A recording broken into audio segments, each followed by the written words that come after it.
Andito ang Eat Pilipinas at Eat Bulacan sa kahabaan ng National Road ng Ulilan, Bulacan.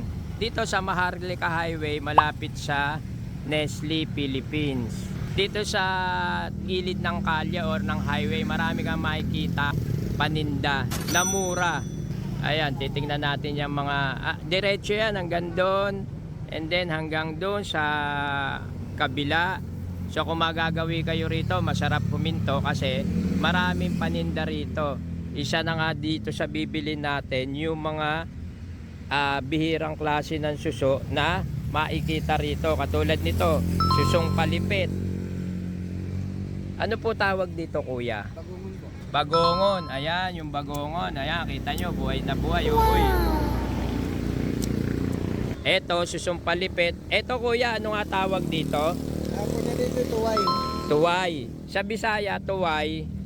Dito sa atin sa Bulacan, ano tawag? Tuway na nga. Tuway. Hindi ba lokan ang tawag dyan?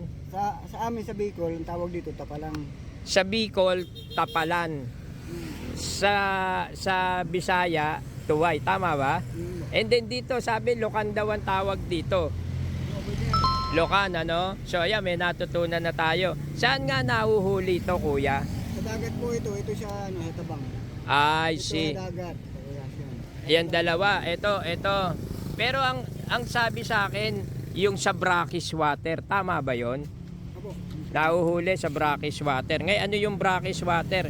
Yung brackish water, yun yung nagsasalubong yung tubig dagat, saka yung tubig tabang. Ayan, si kuya. Ang brackish daw, doon nakukuha to, yung tubig, nagsasalubong yung tubig dagat, saka yung tubig tabang. Kuya, ano po pangalan mo? Ako po si Chris.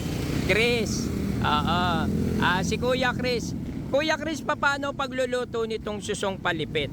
Ang pagluto po nito, bago nyo lutuin, puputulan nyo siya. Ayan. Puputulan ng... Tapos pag naputulan nyo, hugasan, simple nyo. Para matanggal yung... Bago siya putulan, ibababad muna siya sa tubig. Hindi na ibabad. Pwede naman na. Ayan ba napasukan na yan? Ayan, napasukan na raw. Sabi ni Kuya Chris, napasukan na to. Pero Kuya Chris, kung katulad niyan, bibiling ko ngayong umaga, kinabukasan ng umaga ko iluluto, ibababad ko muna, pwede? Ayun, oo. Ano siya, nakalagay siya sa ganitong tubig. Lubog ba? Kailangan lubog? Lulubog mo siya. Ayun, oo. Tapos kung meron, timba, tatakpan mo para hindi siya umangat. Kailangan may takip. Opo. Kasi gumagapang sila. Tatakpan siya. Kasi Oo. kung hindi mo siya tinakpan, Kasi, aakyat buhay di ba? lalaglag siya. Ayun. Meron takip. Ayun, nagbigay na mahusay na instruction sa atin si Kuya Chris. Tama ba, Chris? Opo. Pwede, bago nyo lutuin, ibabad muna and then Puputulan niyo ng buntot. putulan ng buntot. Ayan, dinidemonstrate niya. Pagkaputol niyo ng buntot, hugasan niyo tapos yun. Oo. Kuya, anong luto masarap yan? Masarap po dito sa amin, talaga gata. Iyon. At lalagyan ng konting sili. Paanghang ng konti. Tapos lalagyan niyo ng gulay. Anong gulay? Malunggay. Malunggay, Napaka sustansyang pagkain din, ano? malunggay, dahil, Oo, yung gabi. Pwede rin pala yan sa dahon ng gabi. Pagka naglaing ka, isasabay mo na siya. Wow. First time yun, ha? Alam ko ang laing lang talaga. ito po ang ginagawa namin dito sa amin, sa amin. Ayun. Tapos kuya, ito naman ang pangalan. Ito ang tawag dyan, susong palipit. Opo. No? Ito naman Ito, kuya, bagongon. bagongon. Paano naman ang luto dyan kuya? Dito, puputulan mo din siya hanggang ganyan. Ayan, puputulan hanggang dyan. Puputulan mo siya, hugasan mo na siya, tapos pwede mo na Di same halos ng pagluluto rito sa susong palipit. Tama ba kuya? Kuya Chris, ano? Pwede rin po itong gata. Gata rin. Ito naman kung nagluluto ka ng bagongon, yung bagongon. Bagongon. Parang ganun din ang Nasa Bicol, bagongon, sa Bicol, ano tawag dyan? sa amin po dito, tapalang. Sa Palang. Okay. And then sa Tagalog, dito sa Bulacan, Locan. Okay. Ayan, may natutunan. Paano pagluluto niya, kuya? Luto po nito, para ka din nagluluto ng yung tahong. Tahong, ganun lang. Pagluto mo ng tahong, ganun na yung Ganun lang rin. Kuya, may problema ako niluluto ko yan. Paano yung sabaw niyan? Di ba mangingitim? Kasi parang, Hindi naman po siya nangingitim. hindi ba ito sasama yung dumi nito sa ano? Sa sabaw? Hindi po nasama. Pero mas mainam din ba yan? Medyo kiskisin ng konti. Kung gusto nyo, iskisin nyo. Para ano.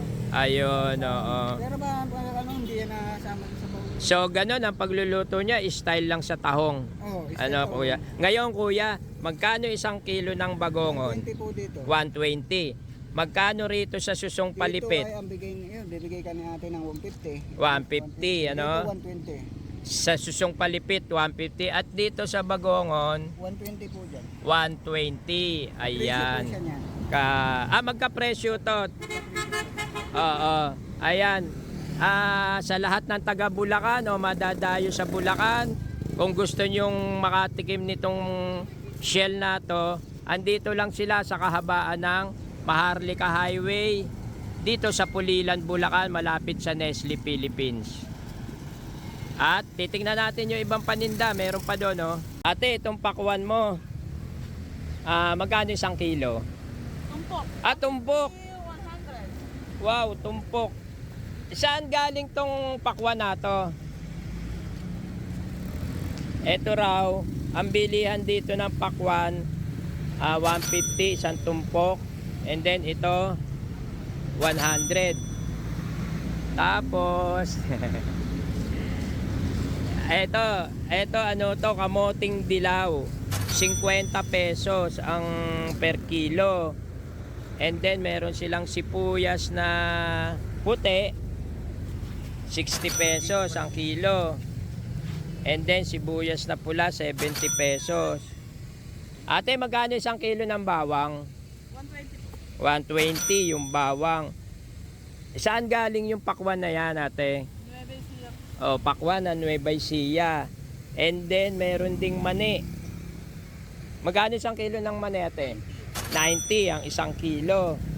Ayan, yung kahabaan nitong Maharlika Highway. Meron din nagtitinda ng okay na damit, oh. So, pupunta pa tayo doon para naman dito sa ibang tinda doon sa dulo. Ito naman, manggang. Anong mangga to, kuya? Ay, kalabaw daw. Kalabaw. Manggang kalabaw. Ate, magkano po isang kilo ng manggang kalabaw? Tama? 70 pesos. Ayan. Sa ano huli to? Sa huli tuloy. Sa ano nakuha to? Dito, manggang kalabaw ng ano to, Pulilan, Bulacan. Dito lang rin, ano? Ano po yan? Fresh na fresh. Matamis yan. Oo, kakukuha lang eh, oh. Walang mga kalburo yan. Walang kalburo. Ayan, sinasabi ni ate, hindi raw hinahaluan ng kalburo yan. Talagang hinog. Hinog sa puno mismo. Tapos meron din siyang tindang bagoong. Tapos banda doon, ayan, may mga sari-sari siyang tinda doon. Pipili tayo ni ate ng, ito yung tigwa 150, isang tumpok. Ate, paano naman? Papili naman ng matamis. At makunan din ang video mamaya yan.